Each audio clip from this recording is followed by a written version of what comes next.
हाथ लाया तेरी बेवतों के हाथ लाया। परम पूज्य शाह रोशन साईं फरमाते थे, गुरबाणी के श्लोक के जरिए रोशनी डालते थे, भाई ने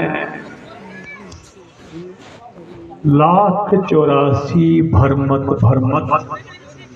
दुर्लभ मानुष तन पाया। 84 में भटकते, 84 लाख योनियों में भटकते भटकते बड़ी कठिनाई से, मुश्किल से ये मानस देही मिली। नानक नाम संभाल 100 दिन नेड़े आया। और तू समझ जा, तेरे को इंसानी चोला मिला था, मौत आई दरवाजे पे खड़ी है। कबीर साहब का एक श्लोक मेरे याद आता है, कबीर काहे गर्भिए काल गहे कर केस। अरे काहे का हंकार करता है, काल ने, मृत्यु ने तेरे केस पकड़ रखे हैं। क्या जाने कि तुम्हार सी देश या परदेश, पता नहीं कहाँ मारेगा, देश में मारेगी कि परदेश में मारेगी, छोड़ेगी नहीं। परम पूज्य शाह मस्ताना शाह बलोचिस्तानी जी का अटल फरमान है, 2 बातें हर वक्त याद रखो। क्या? एक तो ये कि जो कुछ हम कर रहे हैं ये इसकी जवाबदेही है, वो हमें भुगतना ही पड़ेगा। मालिक को जवाबदेही देनी पड़ेगी, भुगतना पड़ेगा। और मौत हमारी तरफ भागी आ रही है, हम मौत की तरफ भागे जा रहे हैं। जन्मदिन मनाते हैं बच्चों का, रे ये नहीं सोचते 1 साल कम हो गया। तो इसलिए किसी को पता नहीं कि अगले पल में क्या हो जाए, किसी को पता नहीं। हाँ, खुद मुख्तियारी 84 सरदारी, न तो चाहिए तुमको मिला किस लिए है, न सोचा ये तुमको मिला किस लिए। खुद मुख्तारी ऐसे है कि जितनी योनियां बाकी हैं, वनस्पति, पेड़ पौधे, घास फूस 1 तत्व, जल के जीव 2 तत्व, उड़ने वाले पक्षी 3 तत्व, चौपाए जानवर 4। ये सारी योनियों के जीव भोगता हैं, जो पिछली प्रारब्ध उसको भुगत रहे हैं। पर केवल और केवल इंसानी जामे में 5वां तत्व, जो विजडम एलिमेंट, जिसको बुद्धि तत्व कहा गया, आकाश तत्व भी संत महात्मा कहते हैं, ये पिछला प्रारब्ध भुगतता है और नया करता है, करता भी है और भुगतता भी है। हमें क्या बोल गया, सरदार बनाया है, खुद मुख्तियार बनाया है। पर खुद मुख्तियार तो हैं, खुद मुख्तियारी का हम गलत फायदा उठा रहे, उल्टे काम कर करके फंसने के काम कर रहे हैं। संत महात्मा कहते हैं, तुम अपनी खुद मुख्तियारी को, अपने आपा भाव को गुरु चरणों में सौंप दे। तेरे आपा भाव वहां उसके सुपुर्द कर दे, गुरु के चरणों के अधीन हो जाता, ताकि तो उसकी कृपा के अधीन रहकर ऐसा कोई काम ना करे जिससे फंस जाए। तू है खुद मुख्तियार, लेकिन गुरु के हुक्म का डंडा, जैसे हाथी के ऊपर अंकुश होता है छोटा सा, कितना बड़ा हाथी होता है लेकिन अंकुश छोटा सा होता है, उसके भय से वो महावत है, उसके कंट्रोल में रहता है।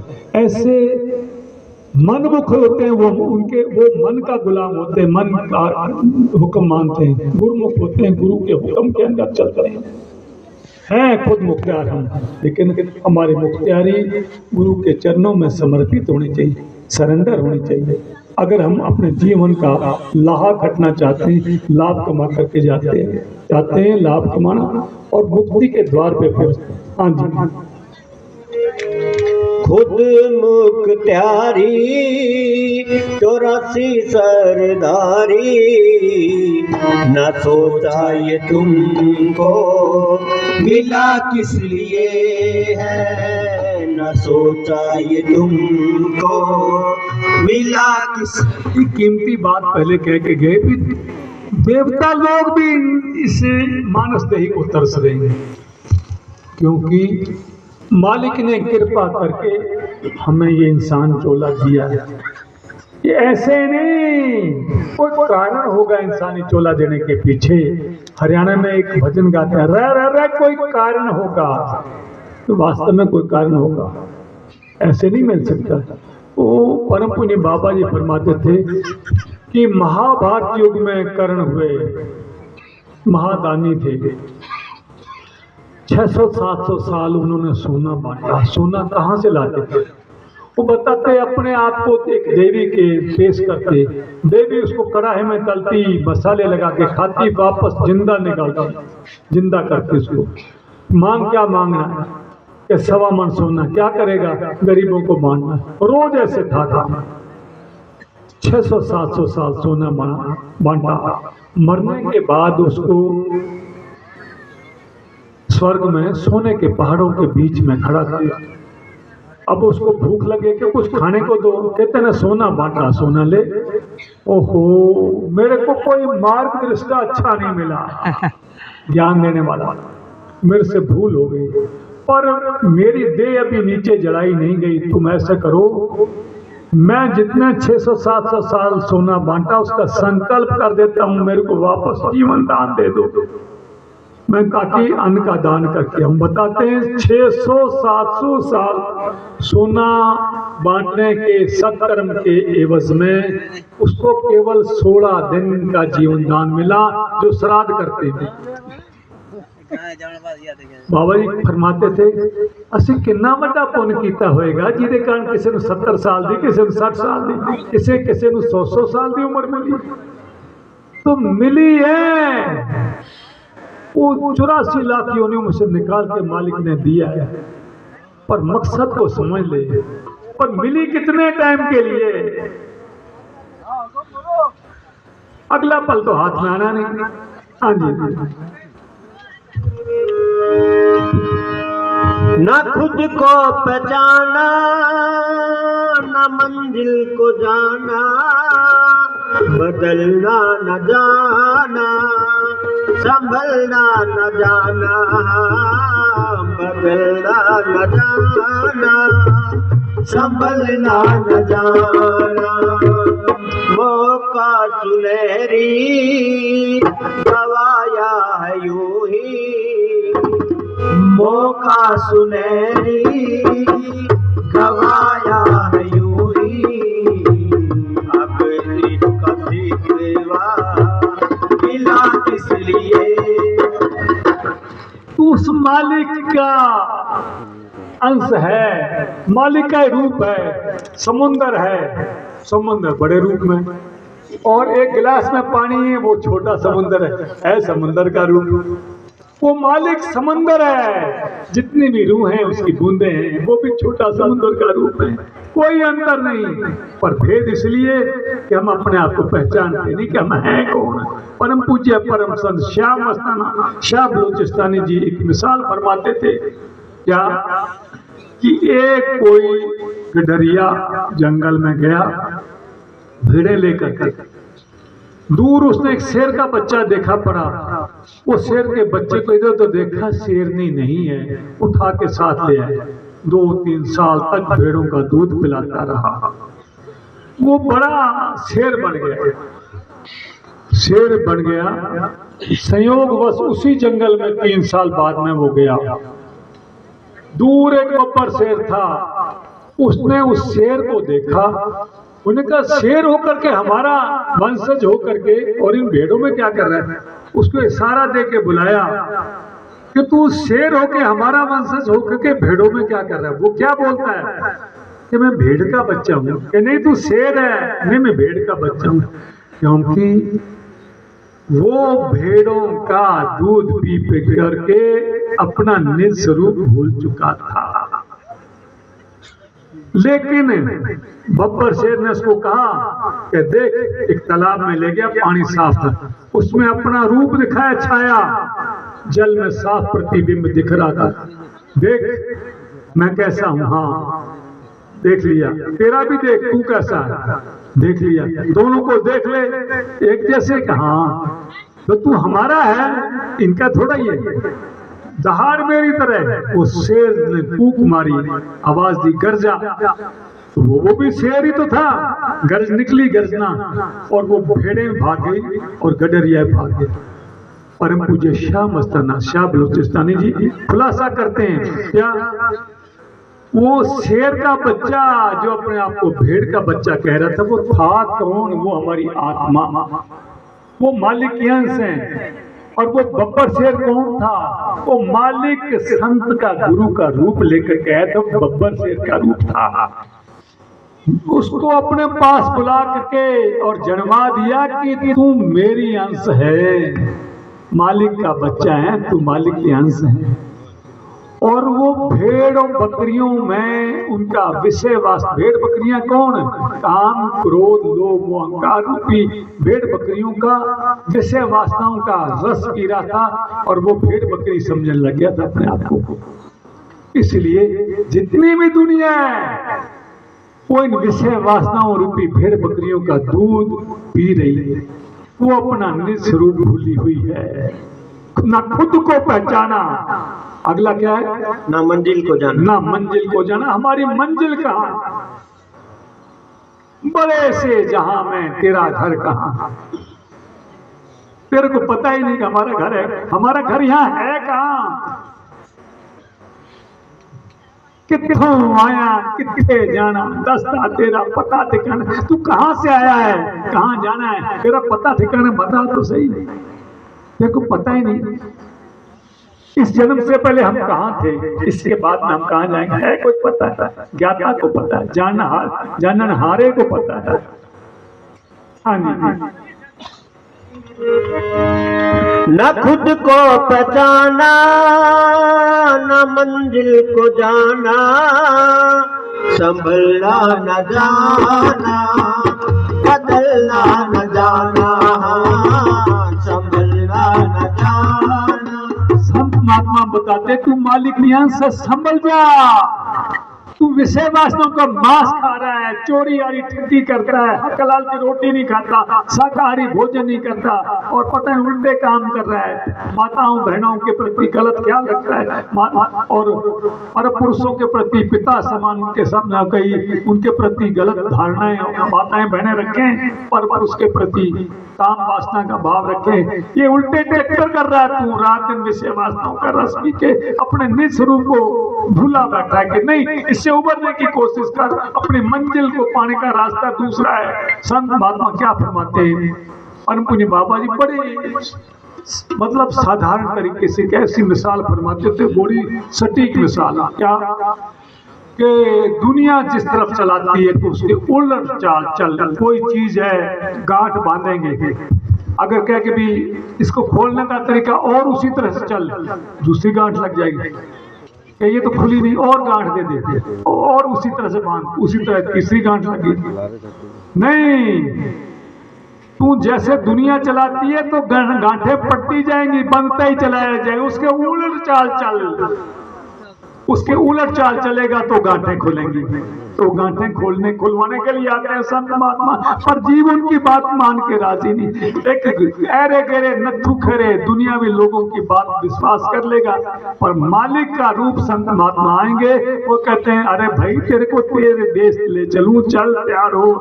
कोई उसकी बात मानने को तैयार नहीं, उस पर विश्वास करने को तैयार नहीं। मेरे काम मुर्शिद परम पूज्य शाह हुसैन सही फरमाते थे कि बस का एक ड्राइवर है, दिल्ली बस जाने वाली बाड़मेर से है। कोई ऐसा यात्री उसमें बैठ गया कि दिल्ली मुझे जाना है, कि कोई बार बार जाके उससे पूछेगा ड्राइवर साहब आप दिल्ली वास्तव में पहुंचाओगे, देखना कहीं बीच में नहीं छोड़ोगे।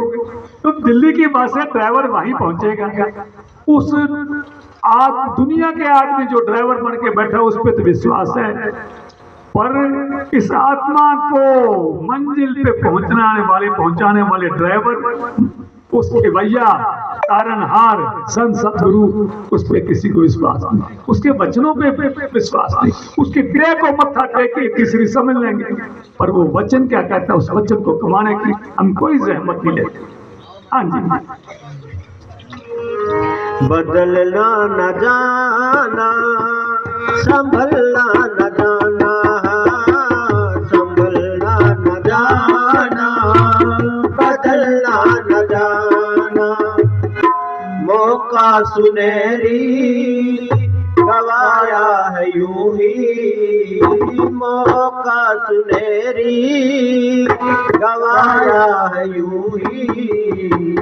अब इश्क सी किसान पानी लगाते हैं खेतों का, आजकल तो यहाँ भी टाइम फिक्स कर दिए, जो पानी देते हैं वहाँ हमारी साइड में है, हरियाणा में भी, पंजाब में, सब जगह गंगानगर साइड में नहर का पानी, जिसकी रात को 12 बजे पानी लेने की बारी है, अगर रात को नींद आ जाए, सवेरे 12 बजे कह के मैं तो तोड़ूंगा, कौन वहाँ चढ़ने देगा? कि भाई बाबा जी फरमाते थे उसे सिर से खून आंदा कि तू आंदा, कौन नजदीक लगने देगा?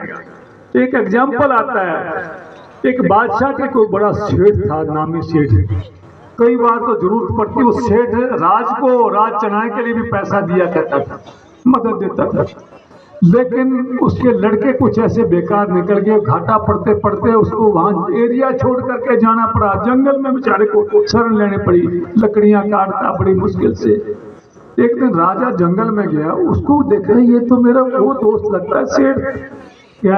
अरे तो अबे तेरी ऐसी हालत कैसे? और रोने लगे, अभी ऐसी हालत, अच्छा कैसा कर, तू रहता कहाँ?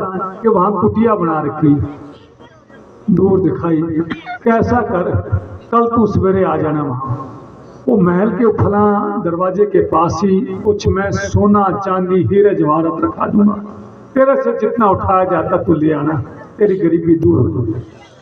बड़ा खुश हुआ, घर वाले को बताया कि ये बात, वो भी खुश हुई।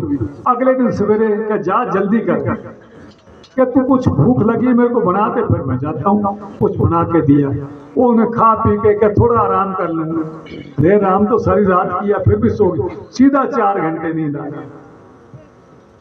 वहां से उठा, अरे टाइम बीत गया, भागा वहां से, थोड़ा तेज तेज चला, रास्ते में गर्मी का टाइम, पैदल जाना, पेड़ था छायादार, क्या थोड़ा सा आराम कर लो, 2 घंटे नींद आ गई, एकदम से हड़बड़ा के उठा, दिन थोड़ा बचा, तेज तेज चला, उधर तो पहुंचता उधर तक, क्या दरवाजा बंद होने से पहले पहले आ जाना भाई, फिर नहीं मिलेगा कुछ भी। उधर तो दरवाजे के पास पहुंचा, उधर दरवाजा बंद, अरे हमारा दरवाजा बंद होने वाला है, फोर्स करो,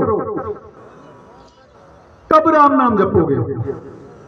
परम पुण्य बाबा जी फरमाते थे कि पुराने टाइम हमारे साइड में बैलों की जोड़ी चलती थी, उस पर वजन होता था, आजकल तो पक्की सड़कें हैं, और उन दोनों में लकड़ी का चक्रा होता था, उसमें आजकल तो टायर लगते हैं, टायर अड़ते नहीं, वो लकड़ी के बनते थे उसके चक्के, और जैसे रेतली जगह आएगी तो उसको सवार को, बैलगाड़ी वाले को पता होता था, चलाने वाले को, गाड़ी यहाँ फंस सकती है, तो बैलों को जोर से बैल पीछे से भागते हुए जाते, जोर से उस मिट्टी वाली जगह से निकल जाते थे। वो संत महात्मा संत से तो करने के लिए आते हैं, निकल जाओ उससे जंगल, उसके इससे गलत उलझने वाले रास्ते से निकल जाओ, दलदल से निकल जाओ, टीले से निकल जाओ। फंसे रहना चाहते थे, फंसे रहना चाहते तो फंसे रहो, वो मालिक आप आता संतों का रूप लेकर के, अपने हाथ से अवसर ना गवाओ, बड़ा सुनहरा अवसर है, इंसानी जामा ही है, कि जिससे आप मुक्ति के द्वार पे पहुंच सकते हो। दूसरी योनियां मालिक की बंदगी नहीं कर सकती। ना पेड़ पौधे घास फूस कर सकते, ना जल के जीव कर सकते, ना छुपाए जानवर कर सकते, ना उड़ने वाले पक्षी कर सकते। ये तौफीक, ये समझ, ये परिपक्वता, मैच्योरिटी केवल और केवल ये सूझबूझ इंसानी जामे में थी। भाई परापत मानुष देहुरिया, ये मानुष की देही तुझे मिली है। गोविंद मिलन की ए तेरी बरिया, मालिक से परमात्मा से मिलने की बारी तेरी इसी जन्म में। ये जन्म छूटने के बाद में माँ को याद करना, फिर 84 में धक्के खाएगा या नरकों की सजा भोगेगा। इंसानी चोला मिलने वाला नहीं है।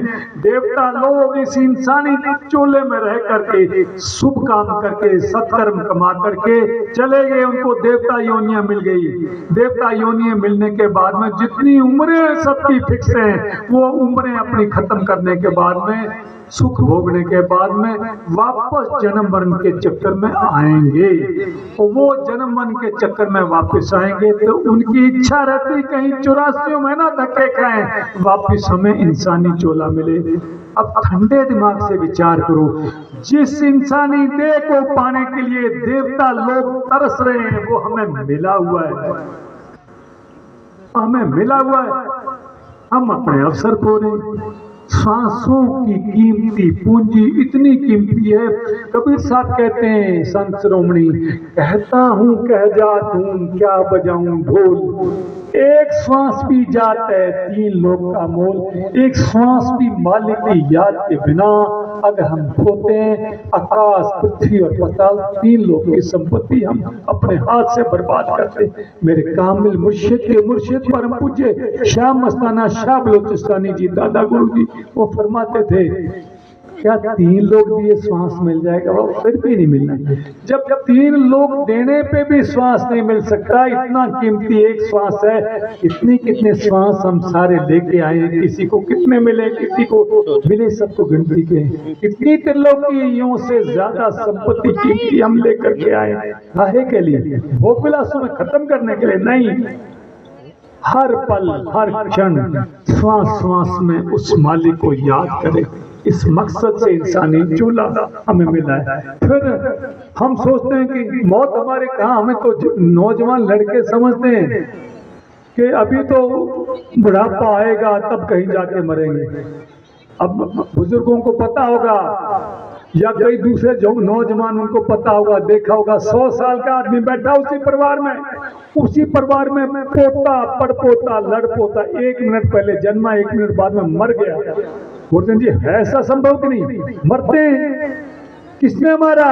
वो तो बूढ़ा क्या है, 1 मिनट में ही जन्म के 1 मिनट बाद में मर गया है। किसी को पता अगला पल हमारे हाथ में रहेगा कि नहीं रहेगा? इसलिए whichever moments are in our hand, जो पल हमारे हाथ में अभी है यही हमारा सरमाया है। इसको संभाल लो, संभाल लो, संभाल लो। नाम जप लो, जप लो, जप लो। मौका हाथ से जाने के बाद में माँ को याद करना है। पता नहीं कौन सी योनि में धक्के खाएंगे, कौन सी योनि में। हाँ जी,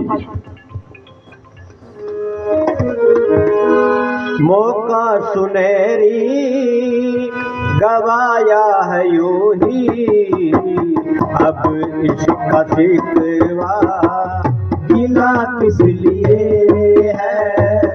अब इसका सिकवा गिला किस लिए है? माना ये जीवन तुम्हें मिल गया है, मगर ये न सोचा मिला किस लिए है? घर को सजाया, घर को संवारा, घर वाला लेकिन नजर भी न आया। घर वाला लेकिन नजर भी न आया। इसको चमका रहे, ये चलता फिरता हरि मंदिर है। इसके अंदर ही मालिक बैठा है, वो नजर नहीं आता। वो नजर में लाने वाली हस्ती के पास में बैठ, उसकी बात मान करके अभ्यास कर। किया ना अभ्यास याद फिर कैसे आएगा? समझ नहीं आती। कि लोग मंदिरों में जाएंगे, गुरुद्वारों में जाएंगे, मस्जिदों में जाएंगे, कितनी सफाई रखी जाती है मंदिरों, मस्जिदों, गुरुद्वारों की। वो बनाए किसने? कारीगर बनाते हैं, इंजीनियर बनाते हैं, कारीगर बनाते हैं। कौन है? इंसान। अरे जिन बिल्डिंगों को इंसान बनाता है उसकी दिल में कई कई बार सफाई होती है। अरे ये किसने बनाया है? ये चलता फिरता हरि मंदिर है, उस मालिक की द्वारा बनाई हुई मूर्त को अपने मंदिर आई है। जो इंसान ने बनाया उन्हीं मार्गों की सफाई होती है, और जो मालिक ने बनाया उसमें मांस की, शराब की, पता नहीं कौन कौन सी चीजों की बदबू डालते हैं। दावे से कहता हूँ, एक बंद कमरे में जाकर के मांस का लोथड़ा डाल दो और कमरे को अच्छी तरह 7 दिन के लिए बंद कर दो, 7वें दिन उसके अंदर प्रवेश पाना चाहो, क्या संभव है? बदबूदार, उसके अंदर कोई जाना ही पसंद नहीं करेगा। बाबा जी फरमाते थे, यह मांसाहार में सारी दुनिया अपने इंसानी जीवन को बर्बाद कर रही है। वो क्या संत महात्मा समझा ही सकते हैं?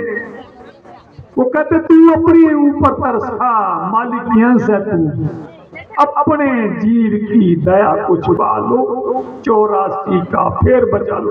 वो अपने ऊपर तरस खा, 84 के फेर से बच ले, बच ले, बच ले। जन्म मरण के चक्कर में तू पड़ जाएगा, बच ले 84 के फेर से। पर आदमी मांसाहार में, मांस, शराब और पता नहीं क्या क्या जीवों की हत्या करने में लगा हुआ है। वो क्या कहते हैं कि जन्म साथी में आता है, गुरु नानक साहब क्या कहते हैं, जो रत लगे कपड़े जामा होए पलीत, के सफेद कपड़े के ऊपर खून का छींटा बूंद पड़ गई, वो कपड़ा पलीत हो गया। जो रत पीवे मानसा, कैसी निर्मल चीज। जो इंसान होकर के भी जीवों का खून पीता है, उसका चित्त कैसे निर्मल हो सकता है? मालिक के बसने के लायक उसका दिल कैसे बन सकता है? क्या कहते हैं, तू अपने मन मंदिर को कूड़े करकट से रहित कर ले, साफ कर ले, नहीं तो तेरा मालिक कोई और घर में जाकर के बैठ जाएगा, तेरा घर खाली रह जाएगा। तो घर अंदर हो, उसको तो वो नजर नहीं आता, उसको मंदिर को सफाई कर रहा था। तो फिर क्या कहते हैं, अब जितने भी, मैं सबसे बड़ी दुर्भाग्य ये परम पुण्य श्याम मस्ताना श्याम बलूचिस्तानी जी ने बाबा जी को भिजवाया था, परम पूज्य शाह हुसैन साईं। ये शराब, मांस की, नशे पत्ते की गंदगी निकालने के मकसद से चल के आए थे। अफीम की, डोडे की, पोस्त की, जर्दे की, तंबाकू की, शराब की और किसी सारे नशे पत्ते निकालने की, मांसाहार की गंदगी निकालने के मकसद से आए। ये बलियां, सलियां, सर पता नहीं क्या क्या कर रहे हैं, इन चीजों से जीवों पर दया कराने के मकसद से आते हैं। 68 तीर्थ, जितना ये बड़ी कीमती बात कही गई, 68 तीर्थ कर लो और सारे पुण्य कमा लो, ये एक तरफ, और एक जीव पर दया करना एक तरफ। 68 तीर्थ सकल पुण्य, एक जीव दया परमान, जिस पर सतगुरु कर दया दे सोयो पुरख सुजान। ऐसा जिसका भाव बना दे जीवों पर दया करने का,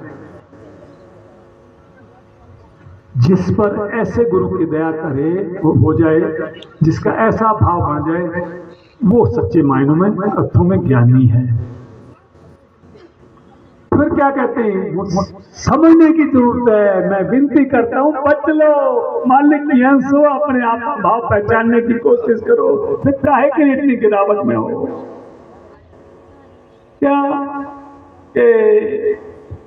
और परिंदे जानवर पासर फांसी आए, पराए परिंदे, उड़ने वाले पक्षी, जानवर पर चौपाए जानवर, जिनका मांस काट करके खा रहा है या कसाईयों से कटवा कटवा के खा रहा है, वो तेरे गले में आके फांसी डालेंगे। लेनेदार ना छटसी, जिनका मांस खाया है वो लेनेदार हैं, वो अपना कर्जा लेने के लिए तेरी बोटी बोटी बिका के भी तेरे से कर्जा लेंगे। दिल भर मछली खाए के कोटि गऊ दे दान। कभी सा बड़ा सटीक उसमें कहते हैं कि थोड़ी सी मछली खा करके दिल भर, और उसके पाप से मुक्त होने के लिए तू करोड़ तो गाय दे दे। और काशी में एक परंपरा चलाई थी पुजारियों ने कि पाप मुक्त होना चाहते हो तो आरे से चिरवा लो, कि करोड़ तो गाय दे दे और आरे से चिरवा दे दे तो भी नर्क निधान, फिर भी नर्क में जाना ही पड़ेगा, मुक्त नहीं हो सकते, इतना पाप है। वो तीन लोग के नायक विष्णु जी के अवतार थे रामचंद्र जी ने छिप के बाली को तीर मारा। अगले द्वापर युग में रामचंद्र जी कृष्ण के रूप में आए, वो भी विष्णु जी के अवतार थे, और बाली एक भील के रूप में आए, पैर पे पैर लेट करके कृष्ण जी लेटे हुए थे, उनके पैर में पद्म चमकता था। वो बाली से जो भील बना हुआ था उसने निशाना साध के मारा, भाग गया, ओहो ये तो मेरे से हाथ से आपको लग गया, माफ करो। कि नहीं भाई, मैं कर्जदार था, कभी मैंने छिप के तीर मारा था, उसका बदला ही देना था। अरे अवतार भी माफ नहीं किए गए, कर्म थोड़ी से ऊपर नहीं उठ पाए, हम और आप चीज हैं क्या? कैसे माफ किए जाओगे? कैसे माफ किए जाओगे? माफ नहीं हो सकते, किसी भी सूरत में माफ नहीं हो सकती। मैं ठंडे दिमाग से विचार करो, गाय मांस खाती है क्या? भैंस मांस खाती है, बकरी मांस खाती है, घोड़ा गधा मांस खाते हैं, वो सारे घास खाते हैं।